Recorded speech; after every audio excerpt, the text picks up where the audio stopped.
مادے کا پرستار مادیت پر یقین رکھتا ہے اور اللہ تعالیٰ کا پرستار غیب پر یقین رکھتا ہے۔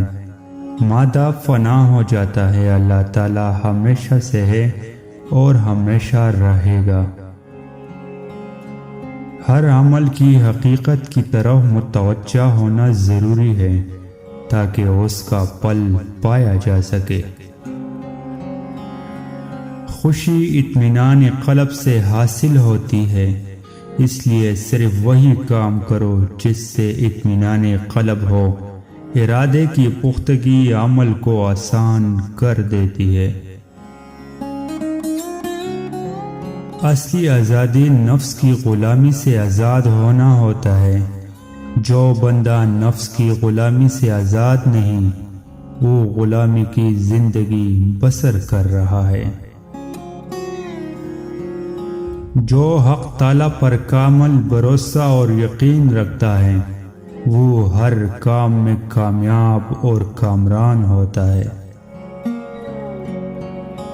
جو بندہ رزق حلال کماتا ہے اور قناعت کو اختیار کرتا ہے، دنیا و آخرت میں اس کا سر بلند ہوتا ہے۔ پل ہمیشہ اچھے کاموں کا ہی مفید ثابت ہوتا ہے، اس لیے کہا جاتا ہے کہ نیکی کا پل میٹھا اور لذیذ ہوتا ہے۔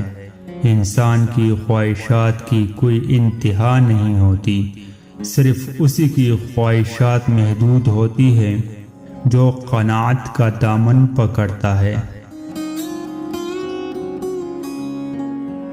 آزاد رہنا چاہتے ہو تو نفس کی غلامی کی زنجیر کو توڑ ڈالو۔ کمزور کو دبانا اور اس پر ظلم کرنا طاقت کا اظہار نہیں بلکہ انتہا درجے کی کمینگی ہے۔ جذبے مضبوط ارادوں کو جنم دیتے ہیں، اور ارادے اچھے ہو اور مضبوط ہو تو عمل کی راہ بھی صاف اور آسان ہو جاتی ہے۔ اگر ارادے کمزور ہو تو معمولی سا کام بھی پہاڑ جتنا بڑا اور مشکل نظر آتا ہے۔ علم پھیلانے کی ہر لمحہ کوشش کرتے رہنا چاہیے۔ ولی اللہ جب سوتا ہے تو یاد رکھو اس کا دل بیدار رہتا ہے۔ عقل مند بندہ وہی ہے جو پہلے اچھی طرح سوچتا ہے کہ کیا بولوں، پھر سوچ کر بولتا ہے اور کسی کا دل نہیں دکھاتا۔ جس انسان کا قلب بیدار ہے اس پر حق تعالیٰ کا خاص فضل اور کرم ہوتا ہے۔ ہمسائے کی تکلیفوں سے درگزر کرو، بالآخر راحت اور سکون نصیب ہو جائے گا۔ زندگی صرف دنیا داروں کے لیے نہیں بلکہ آخرت کے کاموں کے لیے ہے۔ صحت اور تندرستی اللہ تعالیٰ کی عطا کردہ نعمت خاص ہے۔ ذکر الہی کی کثرت سے اللہ کا شکر ادا کرتے رہو۔